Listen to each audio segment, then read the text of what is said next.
Project 1 is about exome sequencing, and there are two articles here that both are doing exome sequencing but by completely different technology, two different approaches. The first one is using an enzymatic reaction. The other one is using only hybridization to capture the exons or exome in order to do exome sequencing. So what is exome sequencing? All the exons in the human genome are known as exome. So all our exons, the coding parts or protein coding parts are called exome. And the method of sequencing the exome is called exome sequencing. And by doing this, by doing exome sequencing, it allows us to identify genetic variations that we have in protein coding sequences. And we do it instead of sequencing the whole genome, the entire genome. So exome sequencing means that we are sequencing only a fraction of the human genome as compared to whole genome sequencing, in which of course we sequence the entire genome. Okay, the first technology or the first article, the title is Multiplex Amplification of a Set of Human Exons. And in here they are using molecular inversion probe assay, the MIP assay. And I hope you remember MIP. It consists of 6 different steps: hybridization, gap filling, ligation, exonuclease, selection, then probe release and amplification. And almost all these steps are included in this article when they do MIP assay. So the technology for exome capture or exome sequencing here consists of 4 different steps: A, B, C, and D here. But this part, D, is this article was published a while ago, and at that time the read length of the Illumina technology was around 36 bases, so it was paired-end sequencing, so 36 plus 36, so 72 cycles of sequencing, while today it's 150 plus 150, which is 300 cycles, which of course is much, the read length is much more than what it was the case when this article was published. And since the read length was very short, they had to do this step. But for this course and for group 1 who is presenting this article, skip this part because it's not needed. No one will do this part anymore. So essentially, this technique is 3 parts. And these 3 parts are: the first one, A, we are doing it for generating a primer library. The second one is molecular inversion probe assay by using all 4 DNTPs, all 4 nucleotides. And the last part is rolling circle amplification instead of PCR, they are doing rolling circle amplification. So let's start with the first part of this technology, which is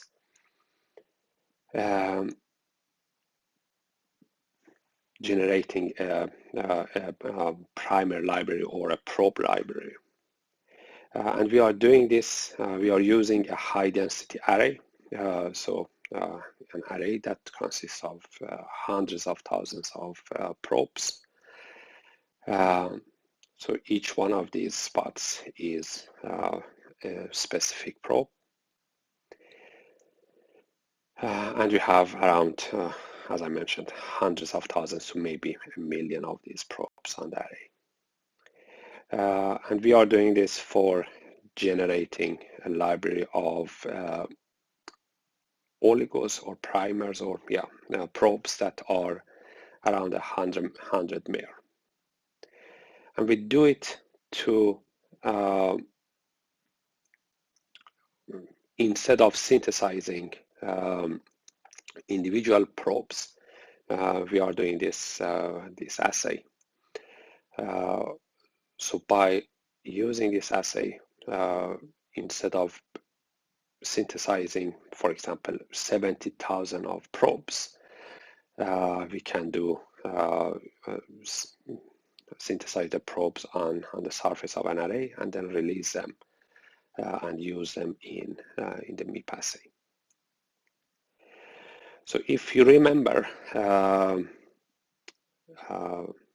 MIP assay that we already have talked about, I mentioned 70,000 plex here. So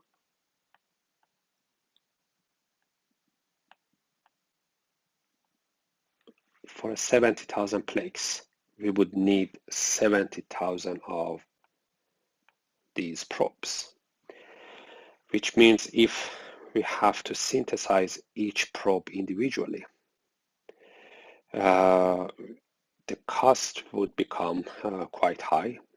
These are around 100 mers. So the cost of synthesizing a probe that is 100 mer is around roughly about maybe $15. And 15 times 70,000 is very close to 1 million USD. So it's not a cost-efficient assay if we have to synthesize each probe individually. But if we use an array, the cost for these high-density arrays is maybe a few $100s. So it's much more cost-efficient compared to synthesizing individual probes. But the problem with synthesizing an array and then releasing from the array and using for any kind of assay, the problem is that the concentration is quite low. For doing an assay, the concentration of probes is around micromolar. 1 or 2 micromolar, or no, maybe 0.1, 0.2 micromolar. And these are, even though on each spot we have maybe 1 million probes, it's still very, very, very low concentration. So here they have done to increase the concentration of each individual probe, they are doing a PCR. But for doing PCR, you need primer binding sites. So when we release these probes, they have 5 different parts. These 2, this one, and all these are common sequences. So the boxes that are red here, all are common sequences, which means that probe number 1, probe number 2, and probe number 70,000 all contain these sequences. These are common for all sequences. And the ones that are here, the green box, they are unique sequences. So probe number 1 has a different sequence here compared to probe number 2. But since we have common sequences here, we can use PCR primers or primers for PCR and amplify all the probes that we have released from the array. So we do an amplification, and we have these double-stranded DNA products or double-stranded PCR products. All right, but in the MIP assay, again, if you remember, we had this H1 and H2 part, or maybe this one was H1 and this one is H2. So H1 and H2 are unique sequences for each probe that will bind to the genome. And here, and these are at the 5' and 3' ends. But here we have 5' and 3' ends, or the ends are sequences that are common for all probes. So these products cannot be used for MIP assay. But instead, if we have a sequence here that can be cut by a restriction enzyme, by using a restriction enzyme, we can cut these sequences. We can cut them off. And then what will be left is these 3 parts.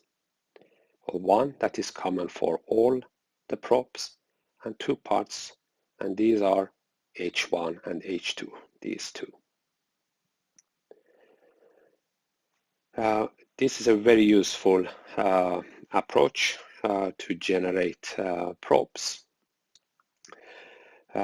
Quite cheap and very efficient.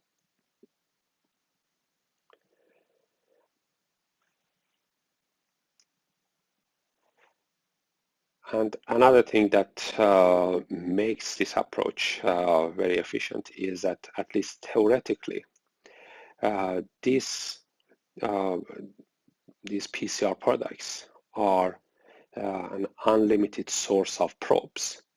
So we take a fraction of our PCR product, cut it by restriction enzymes, use this for one sample, and then maybe another fraction for another sample. But if we have a lot of samples, we could amplify these again.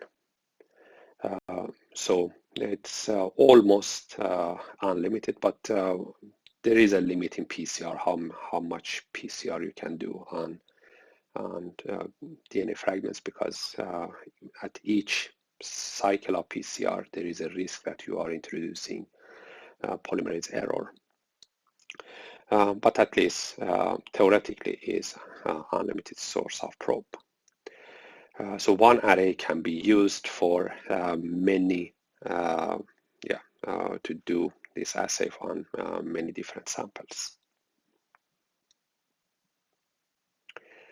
All right, now we have generated 70,000 of these probes, and we can do molecular inversion probe reactions, which are gap filling, ligation, which makes our probe circular, Then we do exonuclease, or we add exonuclease and remove unused probes and probes that have unspecifically reacted with each other or have annealed to the genome. And exonuclease will take care of them as well. So this is MIP using 4 different nucleotides. This sequence here, this is our exon. So this could be about 60 to maybe up to 200 bases, which means that we have to add all 4 nucleotides.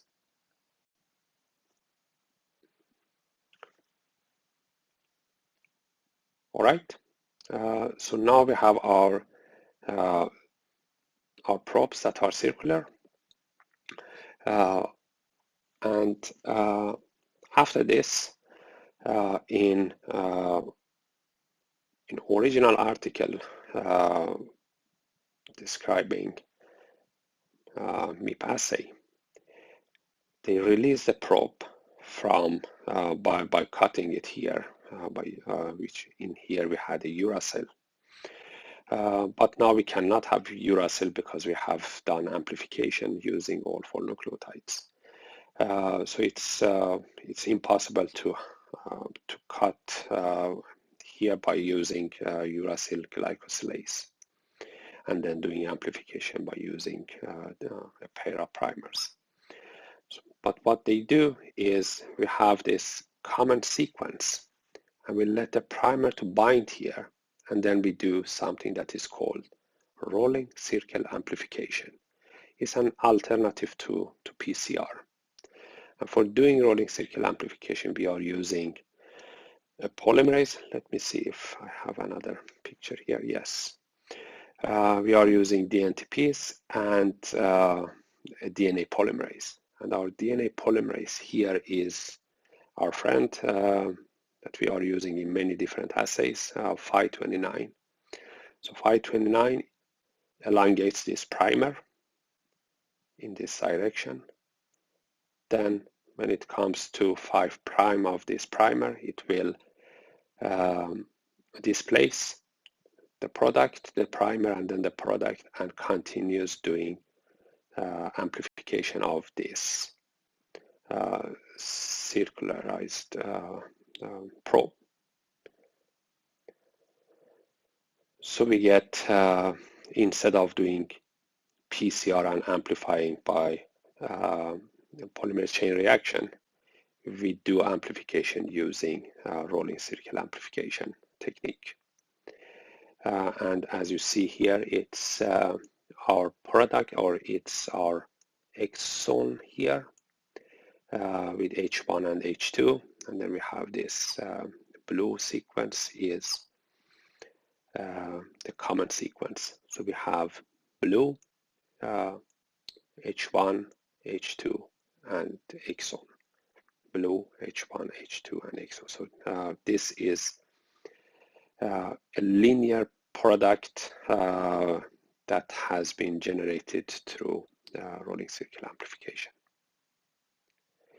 Then we can use a primer here, and by using a restriction enzyme, we can cut this sequence in the middle. So what will be left is, if we cut it here and here, so here and here, then we will have half of the blue here and half of the blue sequence here. Then H1, H2, and or H2, H1, and exon, the sequence of our exon in the middle here. And I have called these two for A1 and A2. And A stands for adapter 1, adapter 2. So we can take these and amplify them, or do bridge amplification, for example, if you use Illumina, generate clusters and then do sequencing, Illumina sequencing. So in that way, we can sequence around 70,000 different exons.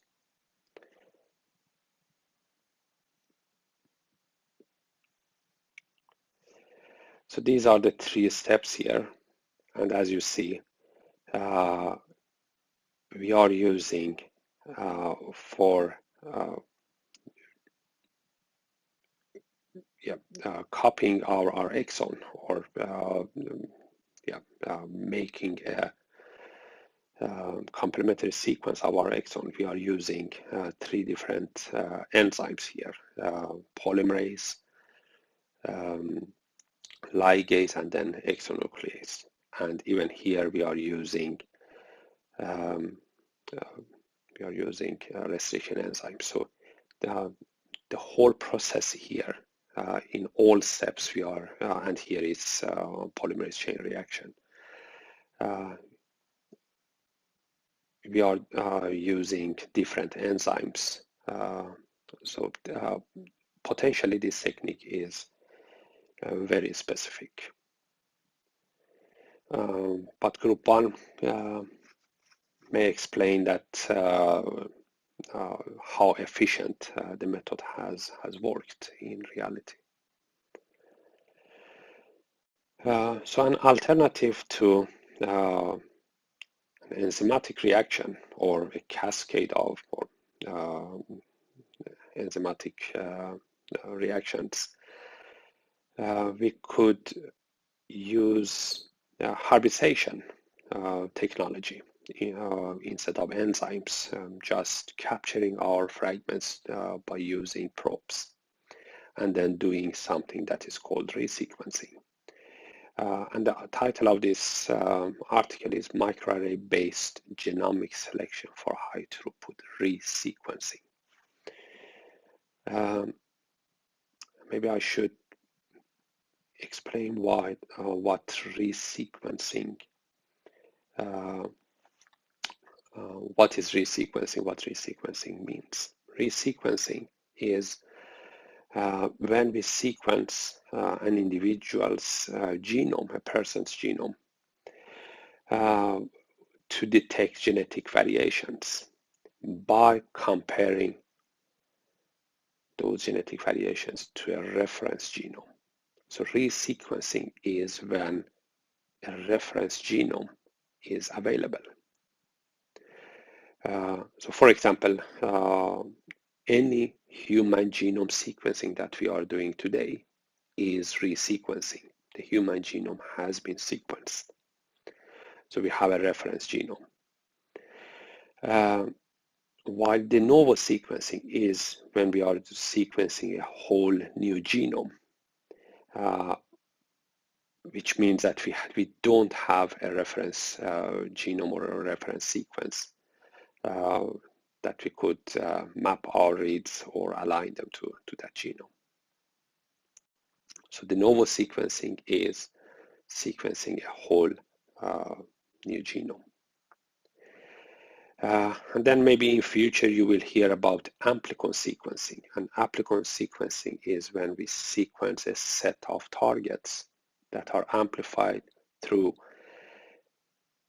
a regular PCR, a conventional PCR,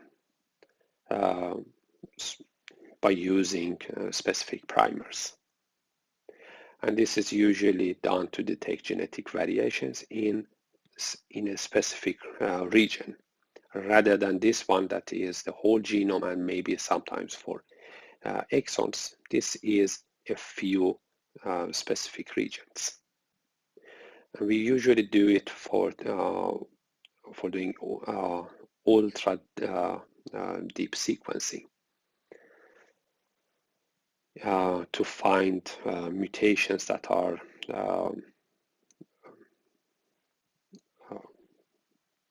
not present. For example, if you have a mutation that is present in only 0.1% of the DNA that you have extracted, And usually it's in cancer sequencing that we do it, where we have a heterogeneous population, and some mutations are only in a very, very small fraction of the cancer biopsy, or the tissue that we have extracted, the DNA that we have extracted from the tissue. So it's deep sequencing to find mutations that are in a small fraction in our DNA. Okay, but exome sequencing is of course exome sequencing, but it's a kind of resequencing. So in a hybridization-based approach, we are not using any polymerase, any ligase, or so on for capturing our fragments. Ligase is used for ligating adapters and so on, but not for this for the assay itself for capturing. So we start with our genomic DNA, that is the length of or the size of genomic DNA is maybe 10-20 kb. We do fragmentation and then making a random library. These fragments are maybe 300 to 700 bases. And we do what we usually do in library preparation for massively parallel sequencing technologies by repairing ends, A-tailing, and then adapter ligation. And this is very important, that you do adapter ligation as the first step, or library preparation as the first step before you do before you capture your fragments. Okay, so we have adapter ligated fragments, and we try to do target capture.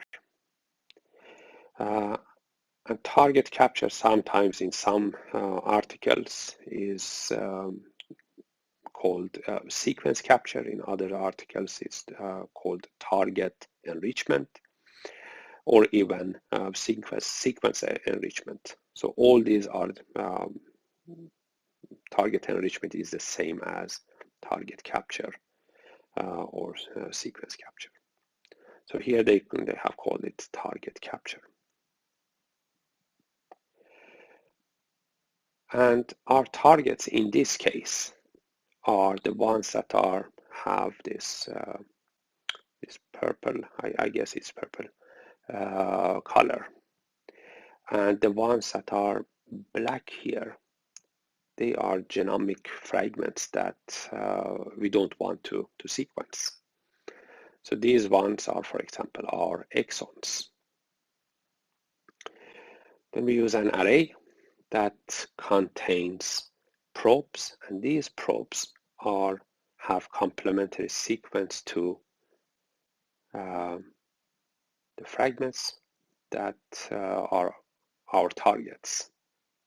So we let the whole library to bind to the probes on this array, and you maybe could see that this sequence has hybridized to here. This probe has hybridized to this, and so on. And the ones that are having black color, they haven't hybridized to the array. Okay, so we have captured our targets on these probes. Then we wash the glass slide, and by that we are washing off the fragments that are not that have not been captured on the array. So these ones will be discarded, and we keep the ones that have hybridized. And after that, we do an elution we release these fragments from the array, and then in that case the concentration of these fragments is very low, but we could do an amplification by using this adapter 1 and adapter 2. So by using one pair of primers, we amplify all fragments, and then after that we use for example Illumina machine for sequencing.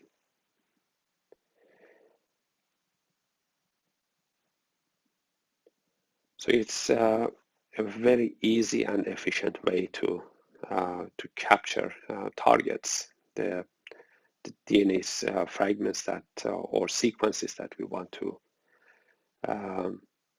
sequence, for example exome sequencing.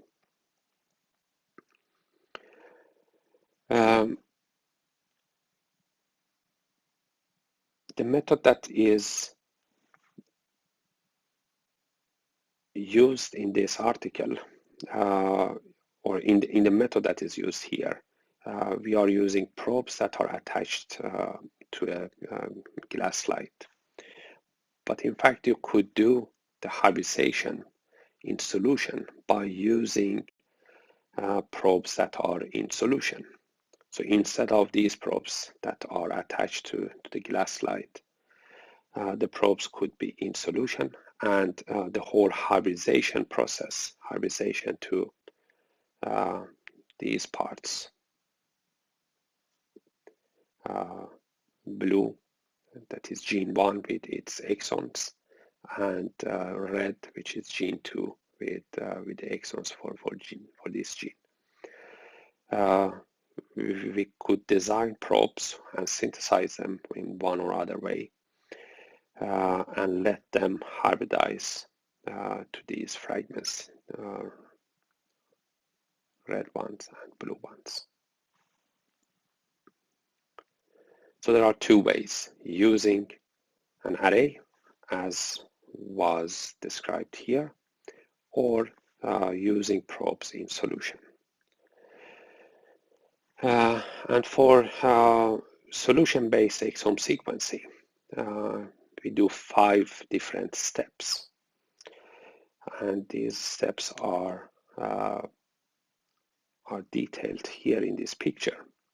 The first one is making a library, so it's very similar to here, or similar, it's the same. So we fragment our DNA, and then end repair, A-tailing, and adapter ligation to the ends. So this part explains library preparation. Now we have our fragments, all with adapters at the ends and different fragments here, and our targets are this one, and this one. And these are the genomic parts that we wouldn't like to sequence. Okay, so the probes that we have designed to bind to targets, these are biotinylated probes. So biotinylated probes are used for hybridization to the target regions. So we let these probes to bind to targets. As you see here, the probe has hybridized to the target. Here we have another probe that has hybridized to the target. We have biotin here. This one is also biotinylated, hybridized. And then we now after hybridization to target, we use magnetic beads that are coated with streptavidin.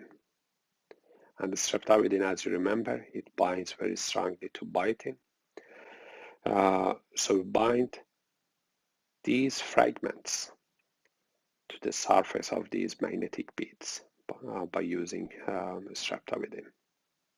And the ones that have haven't hybridized to our capture probes are here. Then we use a magnet and immobilize the magnetic beads. And these ones will be in supernatant, and we discard the supernatant and keep only the beads that contain probes, capture probes together with our targets.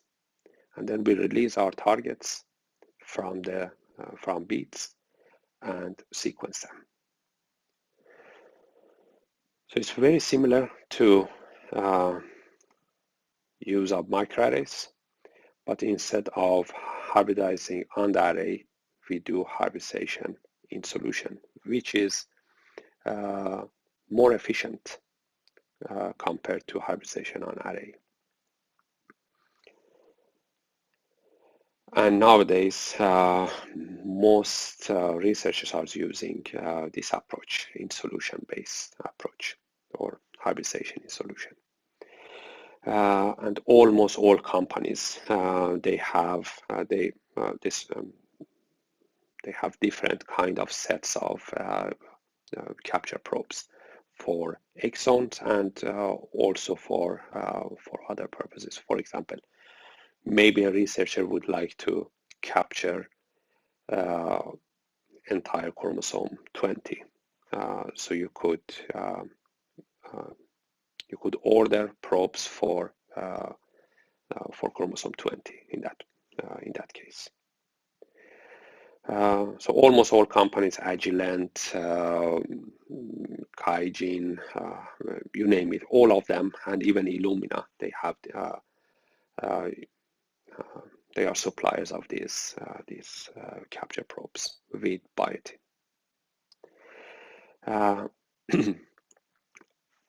And an interesting thing here is that these probes have been generated using this approach actually. So these companies, they don't synthesize each probe individually, at least most of them.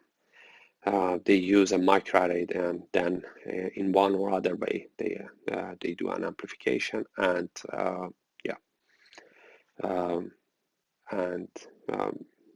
give you a tube containing the probes for target capturing.